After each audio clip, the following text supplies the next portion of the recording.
नमस्कार, मेरा नाम है डॉक्टर पुरु धवन और आज इस वीडियो में हम बात करने वाले हैं आईजीए नेफ्रोपैथी के बारे में।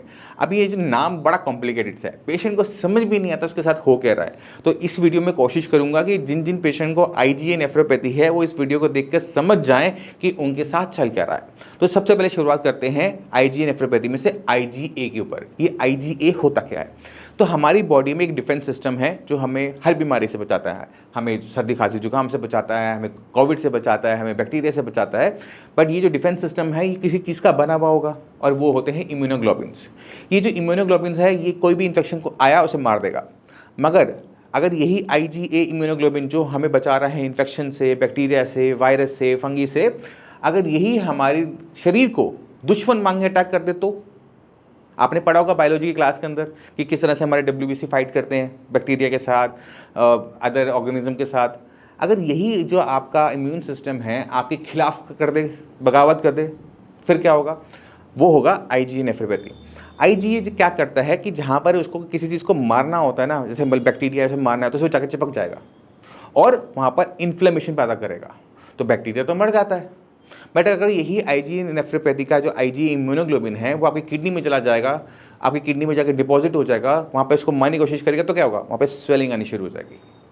अब जितनी ज़्यादा डिपॉजिशंस होंगी उतनी ज़्यादा वहाँ पे इन्फ्लेमेशन होगी, और जितनी ज़्यादा इन्फ्लेमेशन होगी उतना ज़्यादा प्रोटीन आपके यूरिन से बाहर आएगा। अब ये जो स्वेलिंग है 2-4 दिन कोई दिक्कत नहीं, 2-4 महीने कोई दिक्कत नहीं, 2-4 साल अब दिक्कत आनी शुरू होगी। किडनी की जो काम करने की क्षमता है वो सूजन की वजह से कम होनी शुरू हो जाएगी। किडनी जो पहले पूरा निकल जाता था अब वो नहीं निकलेगा, वो ब्लड में इकट्ठा होना शुरू हो जाएगा और किडनी धीरे धीरे धीरे धीरे पूरी तरह से खराब होनी शुरू होगी।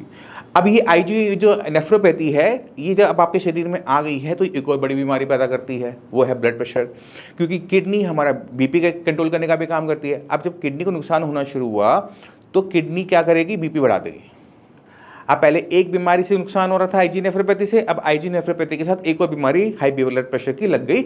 अब दोनों मिलकर किडनी की पिटाई करेंगे। तो यहां पर हमें सबसे पहला काम क्या करना होता है? आइडेंटिफिकेशन, कि ये जो दिक्कत हो रही है क्यों हो रही है। तो मोस्ट ऑफ द पेशेंट जो ये वीडियो को देख रहे हैं तो उनको आईजीए नेफ्रोपैथी के बारे में पता होगा कि ये जो बीमारी है ये हमारे जो बायोप्सी टेस्ट है उससे पता लगती है। बायोप्सी टेस्ट के अलावा कोई तरीका नहीं है इस बीमारी को पहचानने का। तो जब किडनी खराब हो रही है, प्रोटीन लीक आउट हो रहा है, डॉक्टर को समझ में नहीं आ रहा क्यों हो रहा है, पेशेंट को समझ में नहीं आ रहा क्यों हो रहा है, मेडिसिन खा रहे हैं काम नहीं कर रही है, तब डॉक्टर कहता है कि जाओ आप बायोप्सी करवा कर आओ।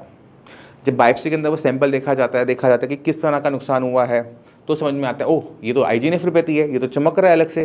तब पेशेंट को की रिपोर्ट में लिख दिया जाता है कि पेशेंट आईजीए नेफ्रोपैथी का पेशेंट है। अब ये जो दिक्कत हुई है ये इम्यून सिस्टम के हाइपर एक्टिव होने की वजह से हुआ है। नॉर्मली ऐसा नहीं होता, पर जब वो हाइपर एक्टिव है, गलत तरीके से बिहेव कर रहा है, तभी आपको आईजीए नेफ्रोपैथी होता है। और ये इडियोपैथिक है, यानी इसके पीछे कारण क्या है, क्यों हुआ, आपकी बॉडी में ही क्यों नुकसान पहुंचाने की कोशिश करी, किसी को भी नहीं पता। मैं खुद कह रहा हूं किसी को भी नहीं पता। कोई भी आप जाके सर्च कर लो, किसी भी डॉक्टर से जाके मिलो, आईजीए नेफ्रोपैथी किसी पेशेंट में क्यों हो रही है, किस वजह से हो रही है, किसी को भी नहीं पता। तो इसको मैं कहता हूं बैड लक बीमारी। अगर लक खराब है तो ये बीमारी होगी, वरना कोई दिक्कत नहीं होगी। अब आपकी जो किडनी पे जो नुकसान हो रहा है आईजीए नेफ्रोपैथी से, ये हमें बाय लक पता लग गया क्योंकि हमने बायोप्सी करवा ली थी। अब दिक्कत यह है कि हमने यहाँ पे ट्रीटमेंट क्या करना है, क्योंकि आईजीए इम्यूनोग्लोबिन को तो बॉडी से निकाल नहीं सकते क्योंकि वो तो शरीर का हिस्सा है। अगर हम उसे सेपरेट कर देंगे तो हमारी बॉडी तो हफ्ते भर भी नहीं चलेगी। अब हमने रहना तो इसके साथ है। अब बीमारी है बड़ी, किडनी को नुकसान पहुँचा रही है, तो हमें इसे ना बहुत अलग तरीके से मैनेज करना पड़ता है।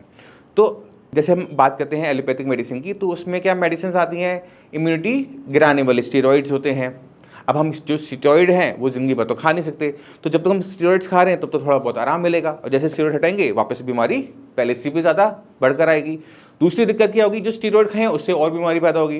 तो जब भी आप आईजीए नेफ्रोपैथी के पेशेंट होते हो तो डॉक्टर्स भी आपको स्टेरॉइड देने से बचते हैं, क्योंकि उनको पता है कि स्टेरॉइड देने से बीमारी खत्म नहीं होगी।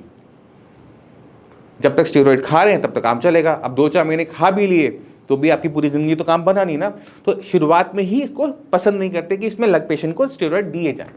अब हमें यहाँ पर चाहिए होते हैं इम्यूनोमॉड्यूलेटर। अब इम्यूनोमॉड्यूलेटर क्या होते हैं? इम्यूनोमॉड्यूलेटर का काम क्या होता है? एक हाइपर एक्टिव इम्यूनिटी को नॉर्मल लेकर आना, एक लो इम्यूनिटी को वापस नॉर्मल पे लेकर आना।